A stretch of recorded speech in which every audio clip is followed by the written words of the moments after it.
So, I know it's National Podcast Month, and it is the second day of National Podcast Month. I figured, what, I'm actually going to try to hop on board and do one every day. Of one way or another, I'm going to do one. I will find something, I will do as Matt said I should do, and I'm going to join in on the hubbub of National Podcast Month. So, today, I figured, you know what? Since it's the World Series today, I figured I'd do something really important. Especially given what has just happened. The Cubbies win the World Series. 108 years, which will have a little bit of significance in this. But 108 years, the Cubbies won. I'm amazed. I'm astounded. I'm actually kind of shocked, almost speechless. But I'm not, because, oh wait, I'm talking to you. I'm talking to this. But 108 years, I'm a long-time Cubbies fan. I've loved the Cubbies for a long time.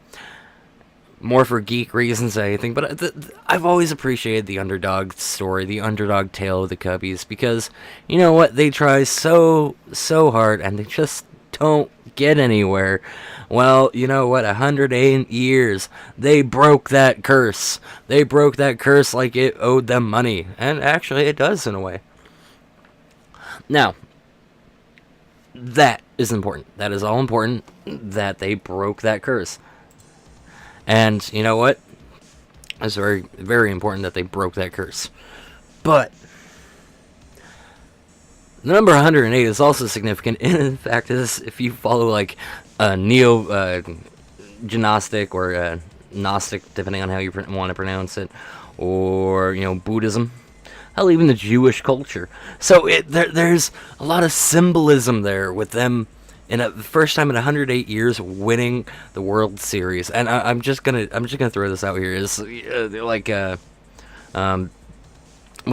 Shiva sects, like Lengyats use 108 Rudakasha, and I'm gonna fuck up these pronunciations. So if you're Buddhist or Hindu, Shinto, Neo-Gnostic, you know what? Just drop me a line. I will seriously apologize and tell me how it's pronounced properly. I will completely apologize.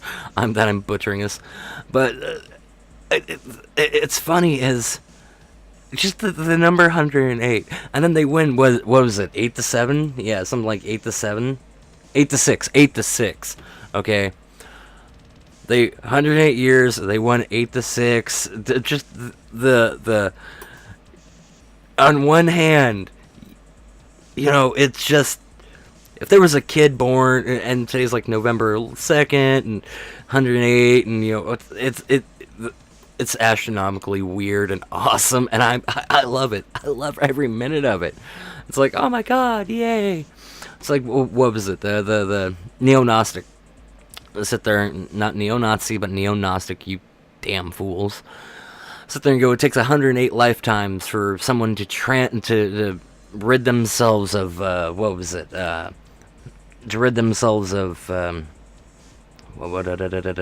egos, and to transcend the material world before devolving, quote unquote, and having their egos forcefully removed in the infra dimensions. Shit gets really weird, but it's like when you think about every season for the Cubbies is another lifetime. So they have experienced that 108 lifetimes. They have finally transcended their egos and moved beyond the material world and forcefully removed ego into the infra dimensions. It's a shocker. It's astounding. It's amazing. Oh my god. So, you know what? Awesome job there. It's taking you 108 lifetimes. Or like in Buddhism, there's 108 feelings. The bell is chimed 108 times in Buddhist temples to finish the old year and welcome the new one. Because there's 108 earthly temptations that one must overcome to achieve nirvana. You know what? I think the Cubbies successfully, in 108 tries, have finally moved past the temptation and have achieved nirvana. And I would not be surprised if Wrigley Stadium fell apart right now because the celebrations and the cheering. Holy crap. It really is just like amazing. So you're getting a little bit of culture, you're getting a little bit of, quick news update, and you're just getting a little bit of fun from me. And I'm not sure these things are going to be too long. I'm not sure that, every episode is going to be like 20 minutes or going to be 10 minutes. It might be, quick little 5 minutes like this one might be. It might be a whole half hour you get out of me. Who knows? But I just thought it was exciting. Go Cubbies. You won. You deserve it. I am proud of you guys. 108 years, man. Not even Nostradamus could have seen that shit coming. Buddha would have been like, 108 years. I'm proud of you. Jesus probably wept. Like, no. I'm not gonna go into like the possible jokes about them winning versus who they were playing and whatnot, because that'd be a little tacky, given everything else going on. Though that does remind me is right now we've got the DAPL. For those who don't know about the DAPL, it is the Dakota, Alaskan pipeline that's going on. And the news is finally actually starting to report crap about that. How protesters are being shot in the face with rubber bullets. How people are being, abused, scattered, and all sorts of things. So, on one hand, I get the necessity of a pipeline on our soil. To, more oil, making us more self-sufficient, making it life easier for us personally, so we aren't dependent on other nations. We need to be more self-sufficient. On the other hand, as someone posted this, and it really is a good point, is if we were trying to run a pipeline through like Arlington National Cemetery, or through any cemetery just about, people would be up in arms and just out of their minds, angry. Well, I understand the Native Americans. You know what? I stand with Native Americans. I'm a little bit Native. I'm not enough to actually like qualify or count for shit, but I'm a little bit Native Americans, and I do stand with them. Now, some people sit there going, "Well, they made a deal and they don't like the deal. Why are they? They're giving up, into the Indian giver." And it's like, no. The way a lot of businesses go is there will be one thing set up, and then, oh wait, geological reasons, they had to change directions of the pipeline and had to reroute it and do this and that. So that would have had to change how they were going to set it up, and would have put them straight through. Or, oh wait, they found an Indian burial ground, on accident. It's like, oh shit, we found an Indian burial ground before this pipeline comes through. Wait, you need to stop and reroute it. And that's it. But whatever the initial cause that led to the agreement, and now the ultimate disagreement of the pipeline, is there is an Indian burial ground, and we've done enough to the Native American culture in the last 200 years. I think we could I think an oil company worth a couple $1 billion, couple $100 billion, could, just suck it up and go around, just go, pull back about, half a mile of pipeline. Yes, it's going to be expensive, and you just go around. And yes, I know there's a lot of other things, like, it's going to poison the water supply. You know what? Our water supply is already poisoned enough as it is. I might just make it a little tastier, make it a little brisker, add in a little more flavor for us to enjoy.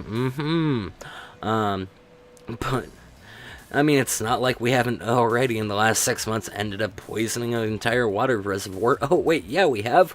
We've done that to two. When the, what was it, South Atlantic pipeline exploded and dumped a couple 100 million gallons of fresh gasoline, fresh processed gasoline, into a water reservoir, permanently poisoning it.